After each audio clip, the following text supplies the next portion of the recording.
C'est comme ci, comme ça. Les enfants sont beaucoup touchés, d'autres sont encore très petits, ils ne comprennent pas un peu ce qui se passe. C'est pas facile que lorsque vous avez passé 19 ans avec une femme qui était votre amie, puisque moi, je n'ai pas d'amis, qui est votre amie, qui est votre compagne, qui est votre collègue, qui est votre maman, puisque nous, à partir de l'âge de 12 ans, notre mère était déjà partie de la maison. Donc, on n'a pas eu cette affection maternelle. Donc, ma femme, c'était mon tout. C'était mon tout. Et quand je dis mon tout, c'est mon tout. C'est avec elle je ris, c'est avec elle on se taquine. Aujourd'hui, lorsqu'il y a certaines séries que je regarde et puis elle n'est pas là, ça fait bizarre. Ouais, on imagine. C'est des sentiments que je n'avais jamais... Tant que tu n'as pas encore vécu, tu ne peux pas comprendre. C'est bizarre, c'est bizarre. C'est bizarre, c'est bizarre, c'est bizarre. Et d'entrée de jeu, une question qui va nous permettre de vous installer. D'où vient le mot marmaille? Et pourquoi vous vous faites appeler le père de la marmaille? Ben écoutez, je vais me mettre dans ma peau de... Quand vous me posez une question aussi importante, parce que c'est une question d'une haute importance. Vous touchez, vous avez bien commencé l'émission en touchant mon côté le plus sensible, la marmaille. D'abord, le mot marmaille, c'est m'est venu d'abord en prison. Parce qu'en prison, lorsqu'un escroc arrive, on appelle un marmailleur. C'est un marmailleur autre. Et puis moi, je réfléchissais sur comment faire du coaching en apprenant aux jeunes à entreprendre, à une femme, par exemple, qui est belle, mais on ne peut pas lui donner de l'argent. Quelles sont les techniques? Donc, c'est toutes ces stratégies qui a dit, tiens, voici un mot que la jeunesse aime. Je vais utiliser le même mot pour définir maintenant ma philosophie de la marmaille, qui est l'art de la stratégie, les techniques d'approche, dans un système de la manière de la stratégie, dans le but de conjuguer le verbe manger au présent de l'indicatif. Je mange, tu manges, il mange, nous mangeons. Car sur cette terre, si tu ne manges pas, tu es dans un pain, et pas un bon pain, un pain goudjou. Je pense que dans un premier temps, lorsqu'on parle de Makosso, il faut savoir que Makosso est 5. Il y a 5 Makosso. Il y a 5 Makosso. 5. Ouais, il y a Camille Makosso, pasteur. Il y a Camille Makosso, coach, c'est-à-dire le professeur, c'est-à-dire le fondateur de l'Académie de la Marmaille. Oui, Actuellement, c'est tu n'as pas cet esprit-là. Tu es fini sur la terre. Wow. Tu seras le dindon de la face. Donc la troisième personne de Makosso. La troisième personne, c'est une influenceur. D'accord. Voilà, il ne peut pas exister un dossier dans ce pays. Tout le monde parle bien, on dit on attend Makosso. Si Makosso n'a pas parlé, c'est que l'affaire n'est pas encore faite. Ouais. Ensuite, maintenant, il y a l'homme d'affaires. L'homme qui fait ses business, qui est dans le domaine de l'immobilier, des ventes de voitures, l'agriculture. Et puis maintenant, il y a le conseiller politique. Voilà, parce qu'il y a quand même des hommes politiques que je gère. Wow. Voilà. Ça, c'est une nouvelle corde ou Non, c'est depuis l'année dernière. Voilà, parce que des hommes politiques se sont assis, ils ont vu que le gars, là, il rassemble des foules. Quel est son secret? Toi, même, t'as dit, au lieu de te donner, tu deviens ton conseiller. Tout ça, c'est la stratégie. Donc, je te conseille, tu me payes, à maintenant, tu es mon fils spirituel. C'est clair. Voilà. Et Jésus dit, allez partout, annoncez ma bonne nouvelle. La jeunesse aujourd'hui est une cible. La cible du général Camille Makosso. Dans la stratégie de gagner les âmes, il faut utiliser les actualités de buzz pour faire passer souvent des messages. Maintenant, au niveau du coupé décalé, frère, ça prend. Et sur les réseaux sociaux qui n'est pas une église, il faut avoir la capacité de maîtriser. Si Camille Makosso était tous les dimanches ou tous les jours en train de dire Alléluia, Amen, le Seigneur nous bénit, fais-moi confiance. Les jeunes allaient dire, bon, c'est bon, vieux père, c'est bon, on t'a aimé une fois, c'est bon. Mais du fait que je suis polyvalent, ça me permet de pouvoir toujours atteindre près de 850 000 abonnés. Et ces abonnés, après avoir écouté le buzz, ma position sur certains sujets d'actualité, certains sujets, je parle du showbiz, ils reviennent après pour écouter des messages sur le christianisme. 150 personnes, souvent on appelle les rassemblements là où 2 ou 3 personnes sont rassemblées. Mais on arrive, c'est grâce tout ça au fait du buzz. Mais il faut savoir utiliser le buzz. Jésus a dit, Plutôt, Paul dit, j'ai été fort avec les forts pour gagner les forts. Et vous remarquez que Jésus n'allait jamais trop à l'église. Il partait dans des endroits de show. Comment je le sais? Une prostituée a touché ses pieds. Donc comment Jésus a pu se retrouver là où on dit souvent une jambou était? Peut-être que c'est... On entend, la stratégie revient toujours. Ouais. Dominique. Alors, les jours précédant le décès de votre épouse, j'aimerais savoir comment elle était, comment était son état de santé exactement. En fait, ma femme allait bien. Elle n'était pas malade en tant que telle, mais elle avait une gêne. Au niveau de qu'elle touche, elle sent quelque chose qui est là. La prière pour la guérison, lorsqu'un mal est dans un envoûtement mystique, Dieu te guérit. Mais il a mis au loin des médecins, il dit, bon écoute, essaye de voir un peu au niveau d'abord de Paris, à Dancy. Un docteur lui a dit, ce n'est rien, c'est juste de la saleté qui remonte, donc prenez des médicaments. Après le funérail de son oncle, qui est le grand frère à sa mère, est récent encore le mal. J'ai dit, bon, va au moins fais tous les examens avec les papiers. Lorsqu'on retourne à Paris, on fera l'opération. Bon, il y a le confinement, les vols sont annulés. Elle me dit, bon, le médecin l'a rassuré que c'est juste un petit truc. En 30 minutes, c'est réglé, etc., etc. Donc pour nous, c'est comme une histoire d'appénicite. Bon, c'est un petit truc. On nous recommande la clinique, que je vais taire le nom. Elle va en clinique.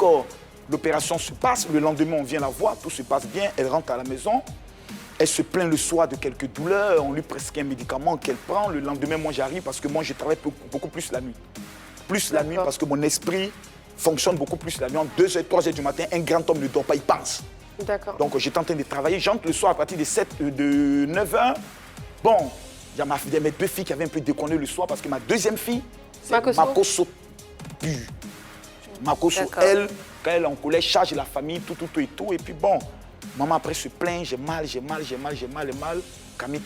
Et puis bon, le mal arrive. Soun, elle se portait, je peux dire bien, puisque le dimanche, on a fait une directe, sans aucun problème et autres. Tout allait bien. Tout allait bien.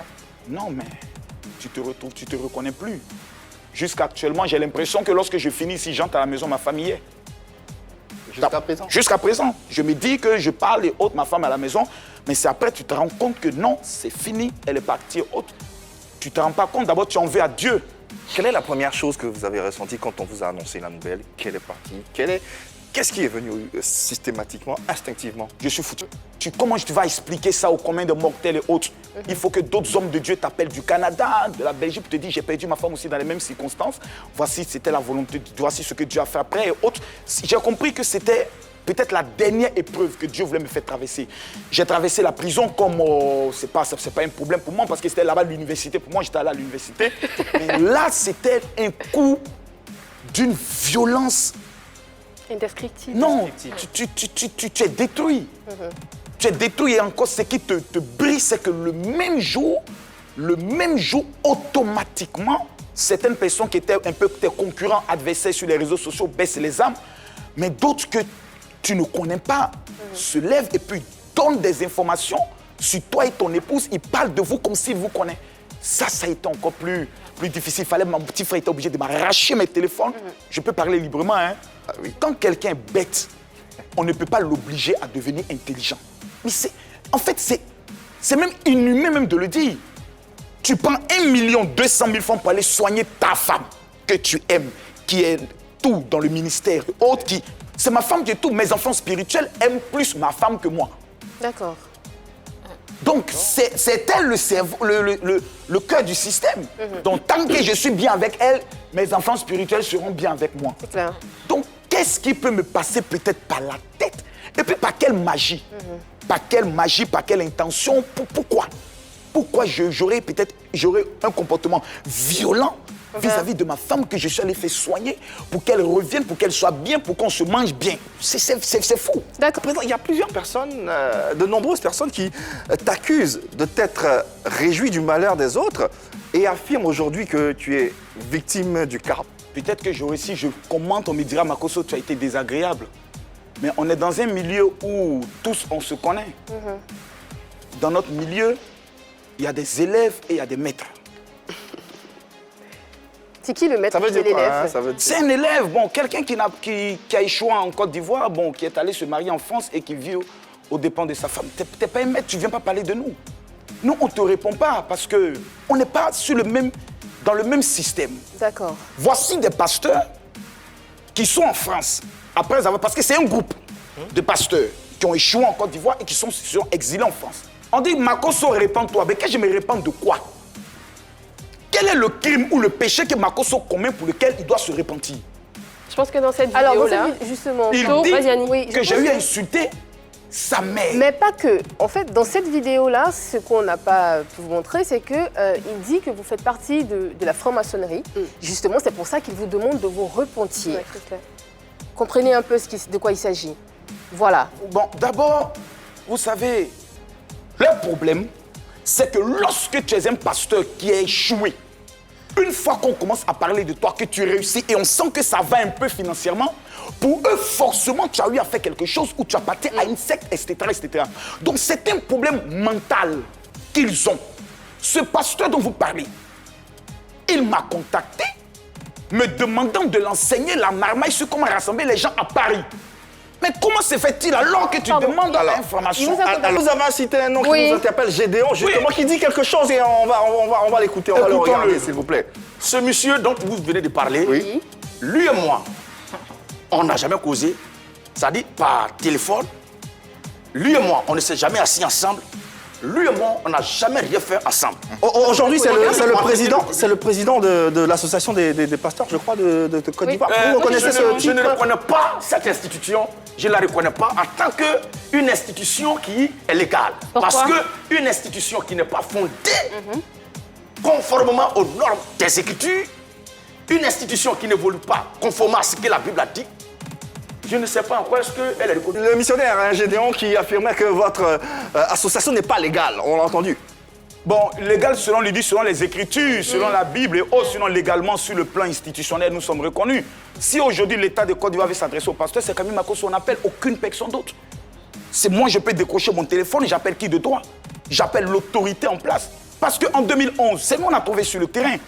Mais c'est un peu hypocrite, De la part de qui? Gédéon. D'accord. Tu ne reconnais pas une institution, une organisation qui vous a remis une carte d'identité pastorale, dont les photos encore existent sur les réseaux sociaux. Je rappelle une chose, Gédéon n'est pas mon ennemi, mais il est mon adversaire sur le plan de la doctrine. L'Église, c'est un problème doctrinal. Gédéon préfère la polygamie, Makosso préfère la monogamie, parce que j'estime que c'est la perversité. Écoutez, s'il vous plaît. Ah bon? Mais attendez, mon ami, s'il vous plaît. Il y a des gens qui ont des pratiques sexuelles qu'ils cachent aux gens. Ils prennent des versets bibliques pour cacher ça derrière. On n'est qu'à se respecter un peu. On a toujours pas D'accord, parlé de Makosso. Gédéon, hein. Je parle de lui. D'accord. Moi, je ne suis pas des gens qui parlent autour, ils disent cet individu. Moi, il dit Gédéon de la Tchétouba. Son père spirituel est mon ami. Pourquoi? Parce que sur votre plateau, enfin, Gédéon reconnaît qu'en 2004, un débat a été organisé par M. Dakouri à la Sorbonne. Et à ce débat, il sait ce qui s'est passé. Puisque sur votre plateau, il n'a pas voulu dire la vérité en disant après, nous, les pasteurs ont fait non. Ah, il n'a pas dit la vérité. Il n'a pas dit la vérité. Qui a gagné alors? Mais les organisateurs de la Sorbonne m'ont donné la victoire et je les ai même offert des micros sans fil parce qu'ils prêchaient encore avec des micros à fil. Bon, révérend, À l'âge préhistorique. révérend, c'était pas filmé, il n'y avait pas de caméra, donc ça sera difficile de montrer. Est-ce Mais monsieur Dakouillon, quoi, existe. que Moi, vous il reconnaît acceptez, qu'il y a eu un débat. est-ce que, révérend, vous acceptez un débat ici en face à face sur ce plateau, sur la 3 dans PPLK avec Gédéon de la Tchétouba? La main sur le cœur. Je vous dis, c'est quand il veut. Je suis prêt. Je suis sorti de mon deuil. Le temps des pleurs est fini. Le lion est de retour. Mais il n'acceptera pas pour une seule raison. Il connaît le traumatisme de 2004 lors du premier débat. Donc il sait qu'en venant ici sur le plateau, la démystification va se faire.